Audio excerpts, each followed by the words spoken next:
You do not need a therapist if you own a motorcycle, any kind of motorcycle.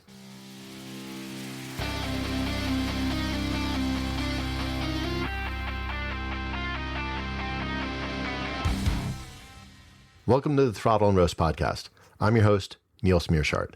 In today's episode, I'll be looking at how to choose your first motorcycle.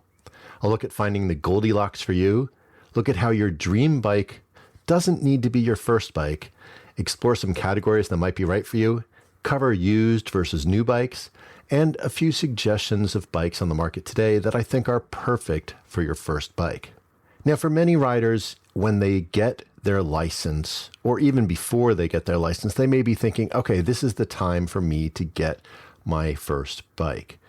And that makes a lot of sense. You've now achieved a level of competency that seems to suggest that you're ready for your bike. But I want to share a little bit of an anecdote. So I got my pilot's license about a decade ago. When I was going through the process of learning to fly and then get through each one of the states to get to that next level, I had to have my instructor sign off on my qualifications, saying that he felt I was ready to go and get my pilot's license.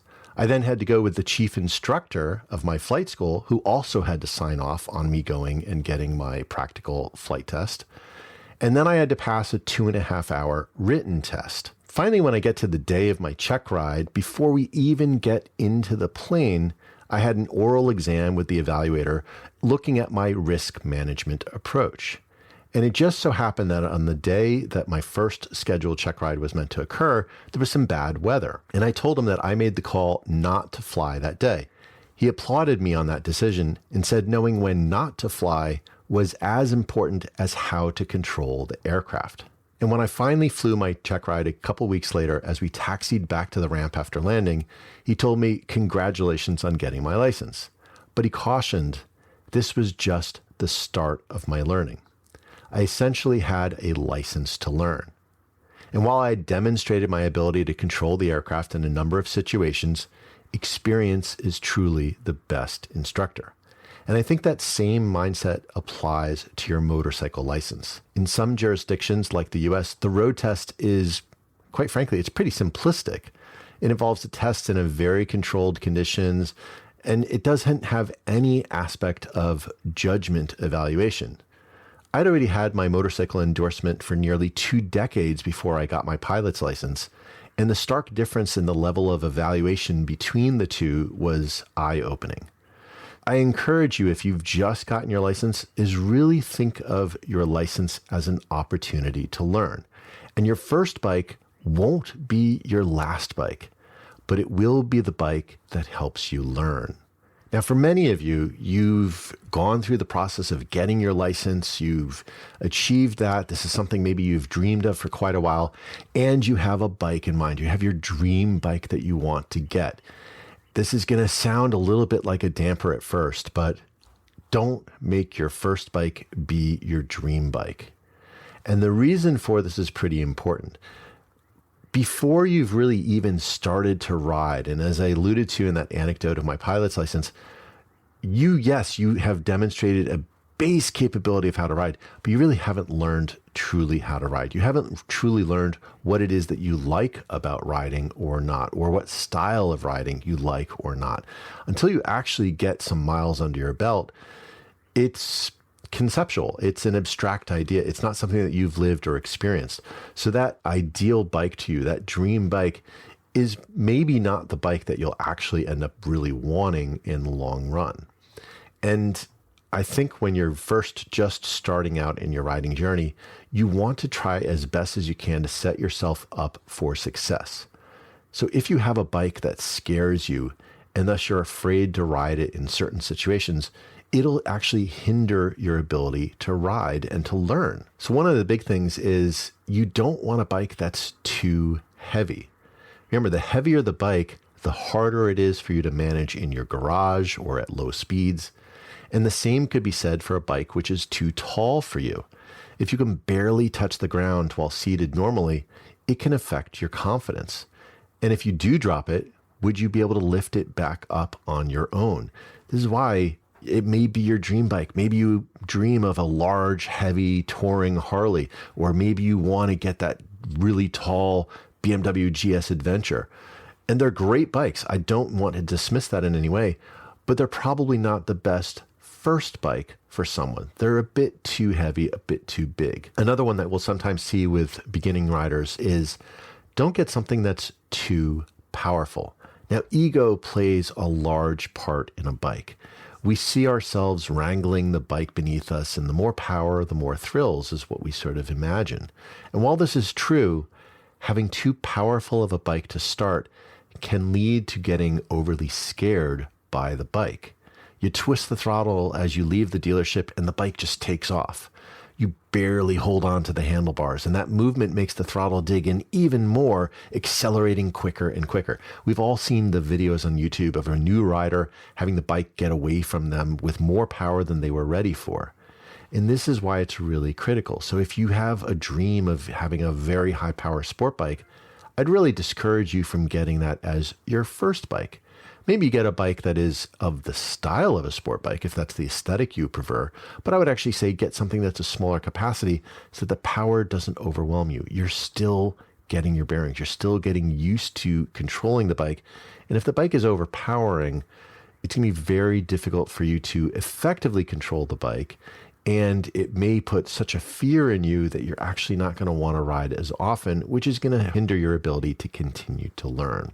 Now, the last reason why I say don't get your dream bike as your first bike is that oftentimes your dream bike might be a really expensive bike. And if you put all of your money into your first bike, it would be ego crushing if you were to drop it and scratch it. It doesn't mean that you won't drop a bike if it's cheap. It just won't be as demoralizing to you. So you get this beautiful Harley or a beautiful Indian with a pristine paint job on it, and then you're moving the bike as you're pulling away from a gas station, and you slip on a little bit of grease that's on the ground, and you drop the bike and scratch the paint. Going to be incredibly embarrassing for you, but it's also going to be quite expensive. And you didn't need to have that for when you're just getting started.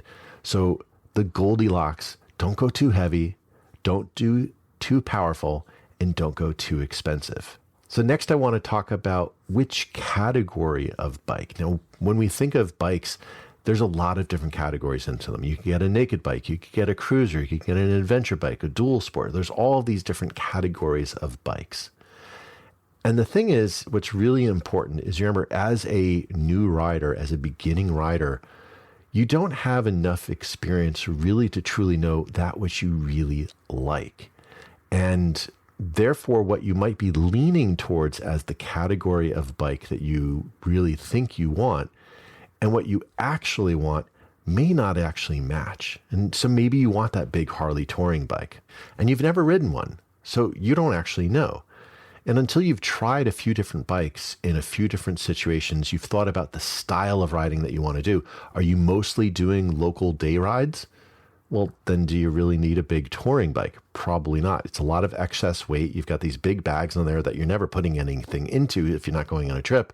So why would you get that bike? It's not the right bike for what your needs are. So you really need to think about what it is that you actually need when you're just getting started. And remember, when you're first getting started, you're not going to do that round the world trip. That's just not realistic. You're not going to be going to Daytona and doing, laps around a track, for example, when you're just getting started. So what you really want to think of is what is going to allow you to get a lot of practice? What is going to make it so that you don't feel overwhelmed by the bike, so you can kind of get out and do it? And you may have aspirations for the kind of riding that you're going to want to do in the future. And so maybe having something that fits towards that makes sense. So do you want to travel with a bike? Well, then having a bike that either comes already with bags or is easy for you to add them on can be advantageous. Do you want to commute with the bike? Are you going to be going to and from work each day? So you may have a different need for that. Do you want to do any dirt roads with your bike? Is there a particular style of bike, not necessarily brand, but style of bike that appeals to you more? And you may not have asked yourself these type of questions yet. So your initial dream bike, which might have been a bike that you just saw maybe in a parking lot, maybe you saw it on a website somewhere and it appealed to you. You thought it was a beautiful looking bike and something resonated for it with you. But until you really understand, like, well, what is that bike really intended for and what do I want to do? You haven't necessarily determined if it's the right category of bike. And I'd really encourage, don't focus so much on the specific brand of bike that you'd want to buy or the specific model of bike. Really focus more on the category of bike. Do you want a cruiser? Is that the style and the feeling that resonates with you? And there's a couple of other pros in cruisers for, if you're a shorter rider, for example, the lower seat height can make it feel more confidence boosting. Do you really like a naked bike? Think of each of these different types of bikes that are out there and really see what it is that resonates with you and what their intended purpose is. Now, sometimes people will say, oh, you can't go touring on a small little bike. It's like, oh, yes, you can. In fact, most bikes that people toured on until the past 30, 40 years were tiny little bikes because that was the only thing that was out there. So don't feel that you cannot do something on a particular bike just because it doesn't fit that category. But it just means that it might be easier or better suited toward that style of riding. So really understand what is the most important to you when it comes to that, what sort of riding you would like to do. Now, I do want to switch to probably one of the other big questions that new beginning riders will ask, which is, should I get a new bike or a used bike? And let me start with new bikes a little bit, because I think there are some elements that we need to think of. What are the characteristics of a new bike that may be in favor of or maybe against a new bike for us as a beginning rider? So the first one is that new bikes can be more expensive because you are getting a bike right off the showroom floor.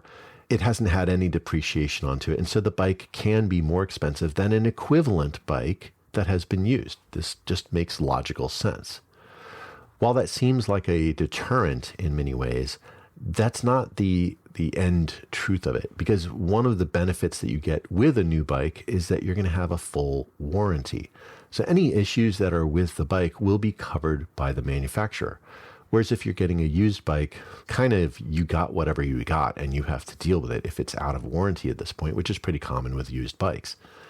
The other thing is that a brand new bike, there's no worn out parts that you have to worry about replacing as soon as you get the bike. You don't have to say, oh, do I need to replace the tires now? Oh, does it need to have the clutch replaced? Does it need to have the chain replaced? All these things that we have to do as a bike continues to age and get older. You don't need to worry about that as you have a brand new bike.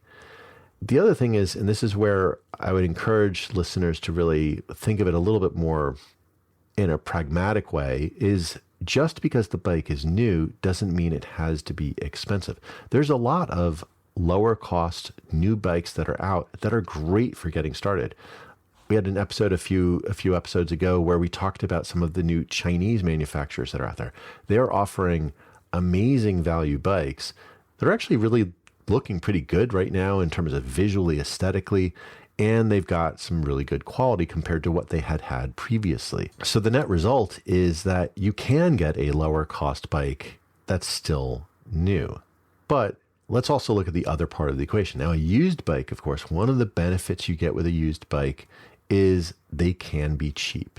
You can oftentimes get a better bike for the same amount of money as a new bike, or you could even save money versus buying a new bike. And this is one of the big things that brings a lot of appeal to a used bike.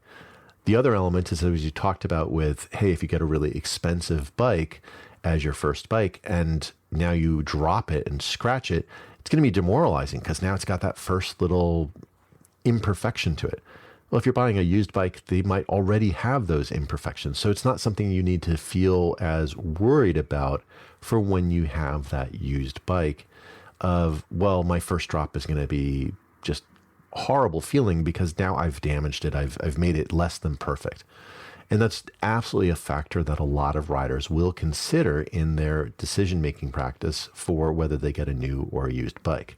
But I would say this is one of the things that I think some people will ignore when it comes to getting a used bike versus a new bike.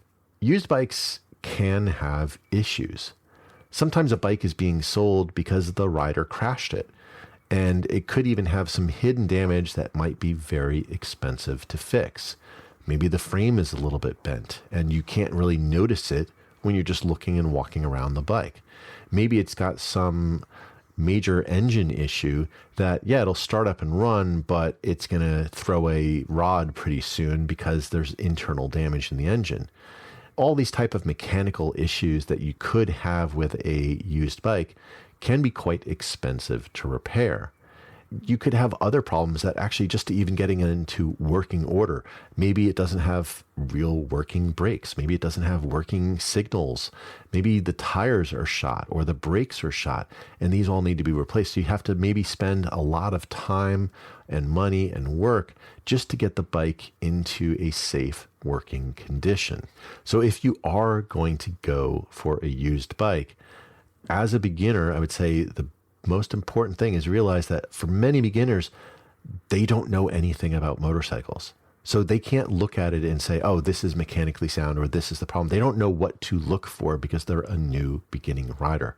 So what I would say is if you are going to do this, have a friend that really knows bikes, check out the bike for you so that they can give an assessment of what to look for, what's really going on, and make sure it's someone who isn't just like, oh, well, they got their bike 6 months before me. Like, they don't yet really know anything. You want to have someone who's been riding for 10, 20 years more than you, because then they've had bikes for a while. They've seen what tends to become problematic, and they can look for these on that particular bike. So when you're deciding between a new and a used bike, which one do you really go for? Well, I think many people, the default recommendation is often to get a used bike. And this can be the right choice in some specific cases. But if you aren't mechanically inclined, or you don't know bikes at all, which is fairly likely if you are a new rider, I think a used bike will sometimes have more problems than it saves. Now, if you know a friend who really knows bikes and is mechanically inclined, having them check out the bike before purchase could be a way to save a bit on your first bike. You might see this thing and the price looks too good to be true, and your friend checks it out, and yeah, there's a reason why it's too good to be true, because the bike needs a lot of work. And this is one of the challenges, I'd say, with buying a used bike. Now, a new bike, on the other hand, eliminates many of these downsides that we talked about of a used bike, but it does gain one downside that we have to be sort of mindful of, I'll say. It does tend to be more expensive.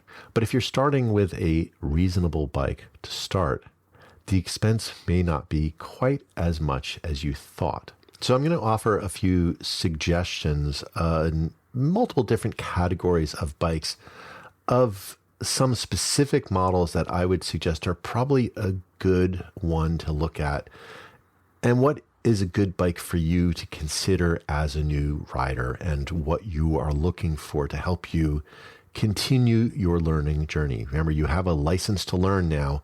You don't know everything about bikes just because you got your first license.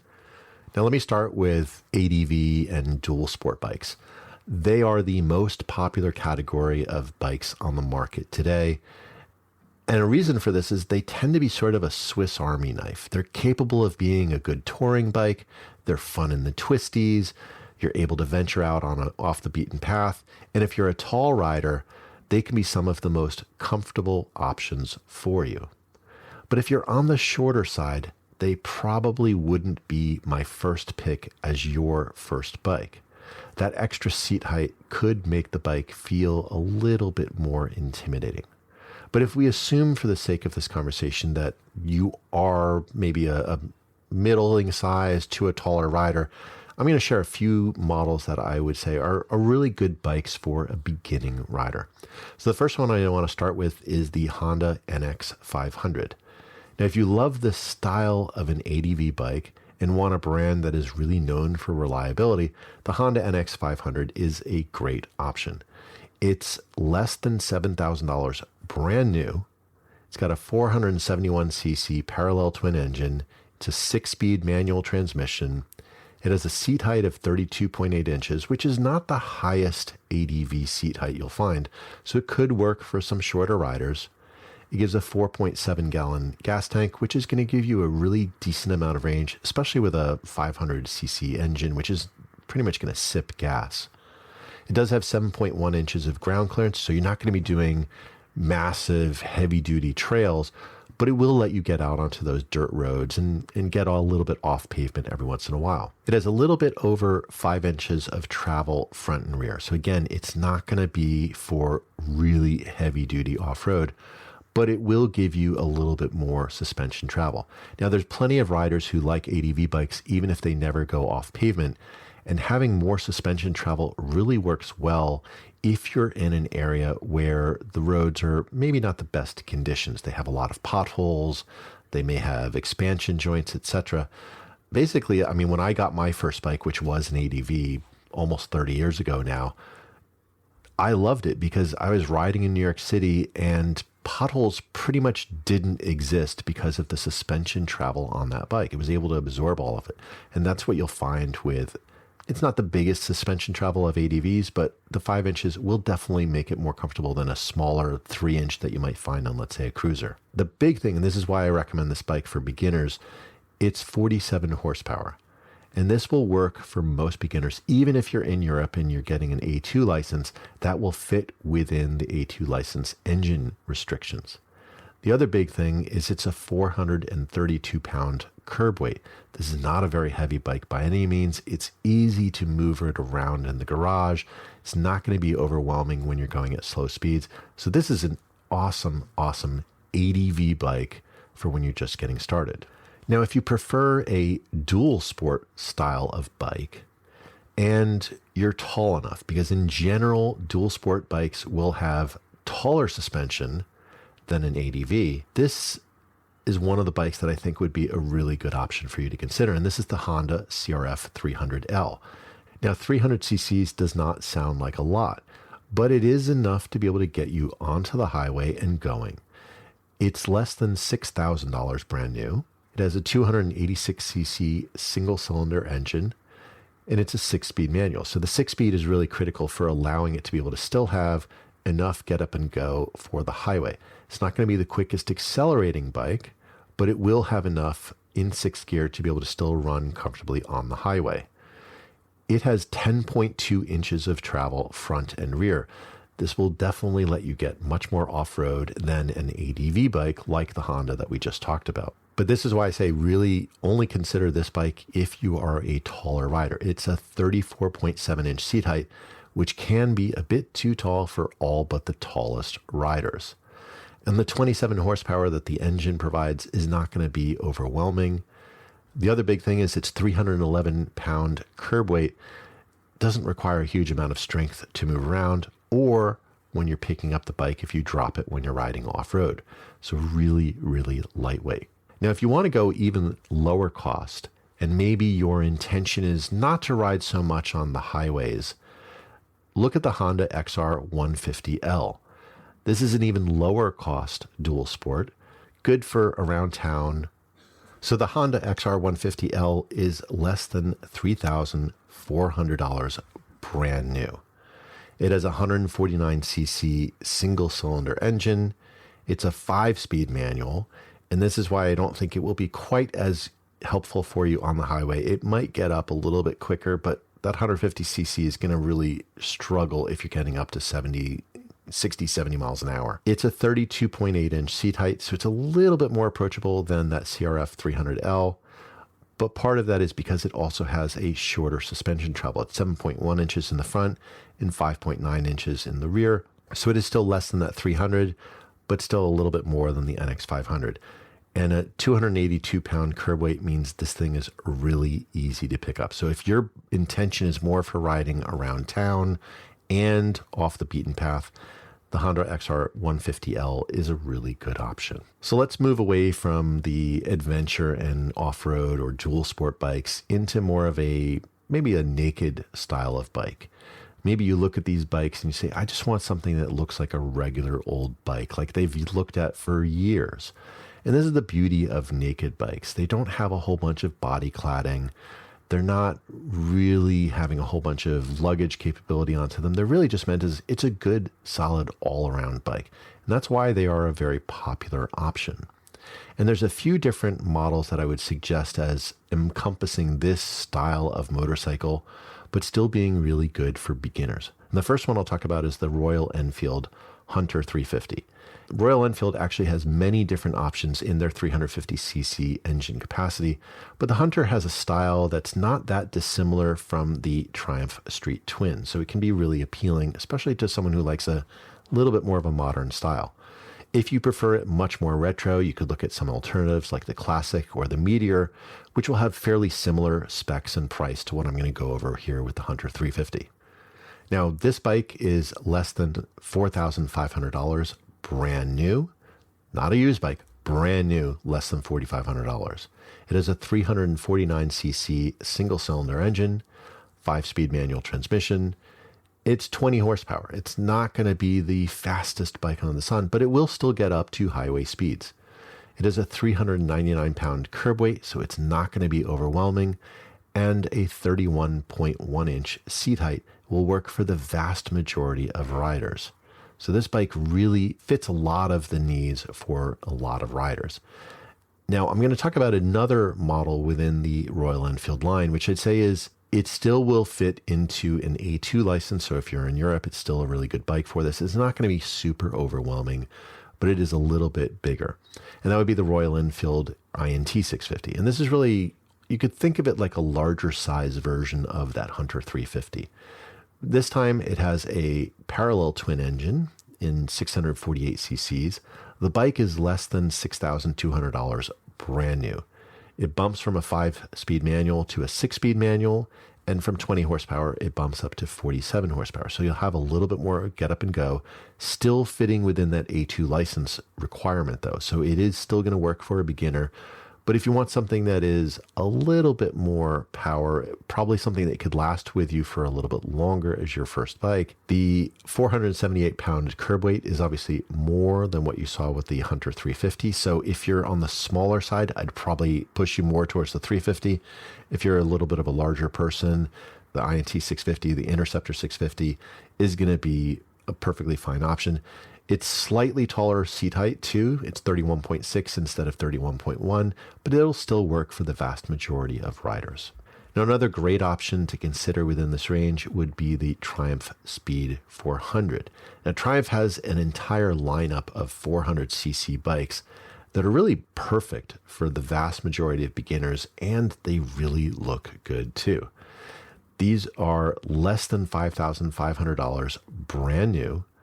They have a 398cc single-cylinder engine producing 39.5 horsepower. It has a 6-speed manual transmission, a 31.1-inch seat height, which will again work for the vast majority of riders, and its 375-pound curb weight is going to be really easy to move around. Now, if you think of this bike versus that Hunter 350, it's going to have a little bit more get up and go, a little bit more power, but it is also going to have a little bit lighter weight. So it's a really good option. It is a bit more expensive, and that's why I did want to offer both of these bikes out there. Now, if you don't like the specific styling of the Speed 400, which is sort of a modern style naked bike, they do have a whole bunch of other models within their 400cc line that are going to be fairly similar in terms of specs. Most of those will be a little bit higher price because they've got a little bit more body cladding or a little bit other features. So these include things like their Scrambler, their Tracker, the Thruxton model. But you can find something that can suit your preference of style, but it will be a little bit more expensive. But still, it's going to be less than $7,000 for any of those bikes, so it's not going to be breaking the bank that excessively. Now, what if you really, really love cruiser style bikes? Well, if that's the case, there's going to be a couple of models here that I'm going to recommend. And I don't want to keep sounding like I'm some Honda fanboy, but Honda makes really good bikes. They're a good balance of cost and value and quality. And that's why I think they're really good bikes for the vast majority of people. And the bike that I would say here, which is a really good one, is the Honda Rebel 500. Now, this is a really good looking small cruiser. It's less than $7,000, brand new. And if you think about everything that I've had on the list thus far, none of the bikes that we have here are going over that $7,000 price point, even for a brand new bike, because I think that's the range that is reasonable for you to consider as that first bike. I don't want you spending over $7,000 on your first bike because it probably will not be the bike that you keep for very long. I had my first bike for 4 months before I traded it in. So don't think of a bike as being where you're going to spend a whole bunch of money on it and then keep it for a long time. It's there to help you learn. That's its intention. But when we think of the Rebel 500, as I said, it's a 471cc parallel twin engine.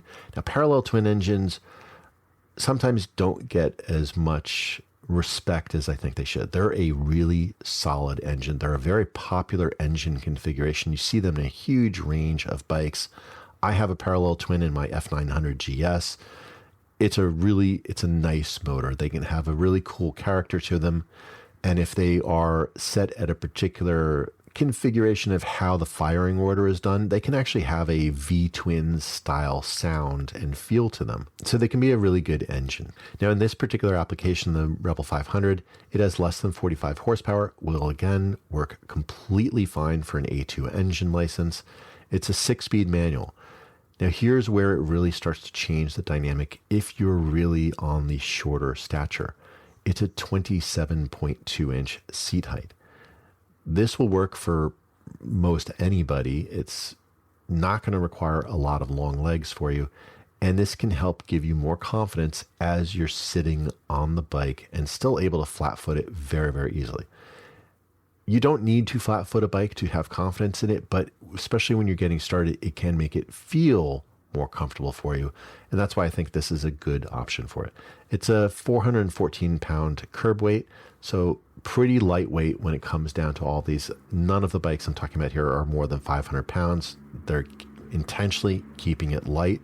As I've said in the intro, a light bike is easier to manage, especially as you're getting started. Now, the 3-gallon gas tank does mean that you will probably need to refill more often. But in a cruiser, you might be riding for more of a short distance, stop, admire something, so you can always stop and refill. But to me, if you've got 100, 150 miles range on your tank, that's good enough. It's going to allow you to still get out and go.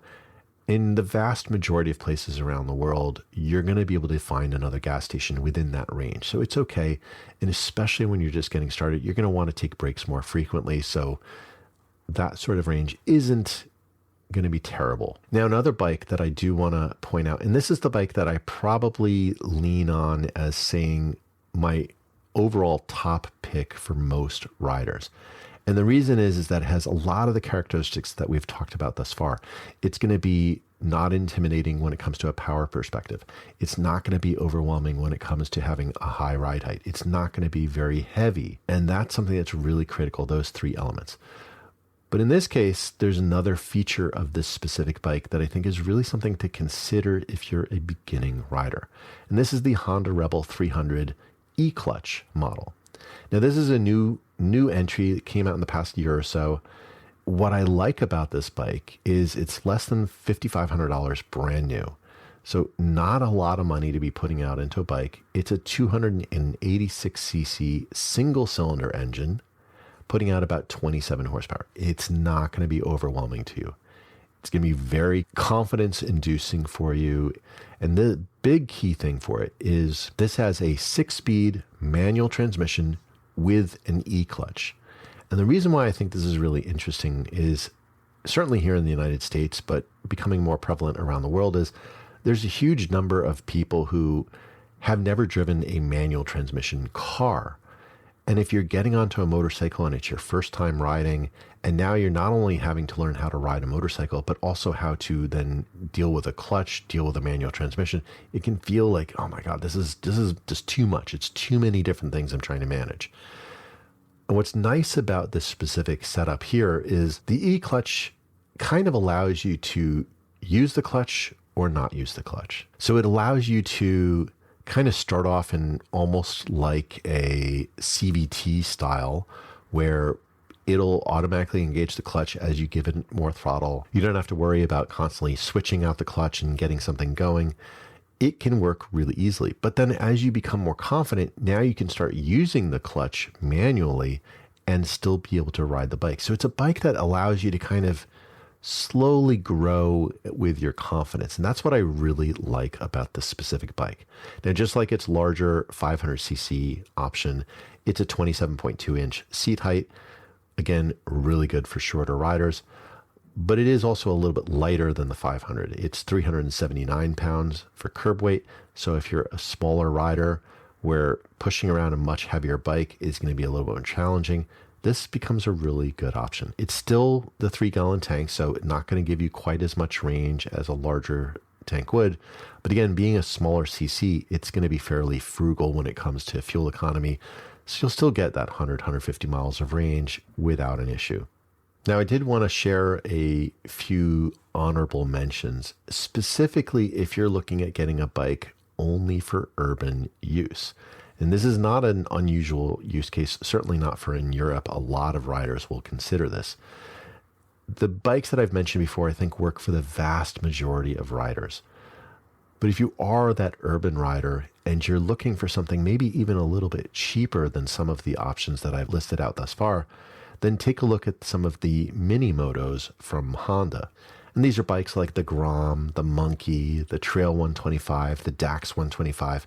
And each of these is about $4,000 brand new with a 125cc engine. This will limit you from really using it on the highway, but it is a good way to have a even more low-cost bike to be able to get you around in an urban environment. If you are a taller rider, though, I would steer clear of these. They're going to feel like you're a circus bear riding on a tricycle. They're really, really physically small. But if you're a smaller rider, they're great. Now, the first bike I ever rode was when I was a kid. I rode a Honda Z50, which is pretty much what the Monkey is meant to evoke, that image of that old Honda Z50. And so just from an aesthetic perspective, I think it's pretty cool looking. Now, if you want to go even cheaper, and really this is exclusively for urban, it won't even get you into some of the extra urban, think of like 40, 50 mile an hour roads, would be the Honda Navi. Now this you can buy brand new for about $2,200. It's a twist and go transmission, so it's very good for beginners. You can think of it more like a scooter style transmission. It's a 110cc engine, so it's really going to limit your top speed. So it's really only for that urban environment.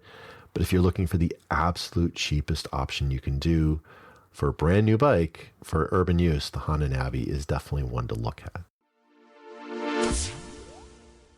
So let's wrap up. We talked about how you now have a license to learn, and getting a bike that is going to help you learn is the most important thing to look for in your first bike. It's not the bike that's your dream bike. It's the bike that's going to help you learn. You want this Goldilocks bike. You don't want it too heavy. You don't want it too powerful, and you don't want it too expensive. And you want to think of what sort of category of bike is going to fit for the style of riding that you think you're going to be most interested in, but also be open to that will probably change. So whatever category bike you end up buying, you may change it at some point in the future. And that's the beauty of bikes. Compared to a car, they're significantly cheaper. So you can maybe even build up a garage where you have a couple different styles of bikes. That's what I have in my garage today. So I've got a cruiser, I've got an ADV bike, I had a sport bike. I've had all of these different categories because it gives you a different flavor of the day that you can try out. But until you have more miles under your belt, you don't necessarily know. So just look at the one that you think is the most likely category. We also talked about new and used. And I mentioned how I think used bikes are typically the go-to option, and I think they can make the most sense in a very specific case, but only if you have someone who really knows bikes and is mechanically inclined, who can look over the bike. Otherwise, you could end up buying a bike that's going to have a lot of problems, and it just creates more agita. It's something that's going to be another hindrance from you going out and riding and feeling comfortable and able to learn on the bike. And that's why I highlighted a couple of the relatively low-cost bikes that you can still buy even brand new. So my question for you this week is, what are you thinking of for your first motorcycle, or what was your first motorcycle? Share your thoughts through the text to show link in the show notes, or leave a voicemail at throttleandroast.com/voicemail. Thanks for listening. I'll talk to you next week. Hey, if you enjoyed this episode, please tell a friend about the show. You can often share an episode directly from your podcast app, or you can direct them to throttleandroast.com. Word of mouth is the best way for us to grow and find new listeners, so I really appreciate your help.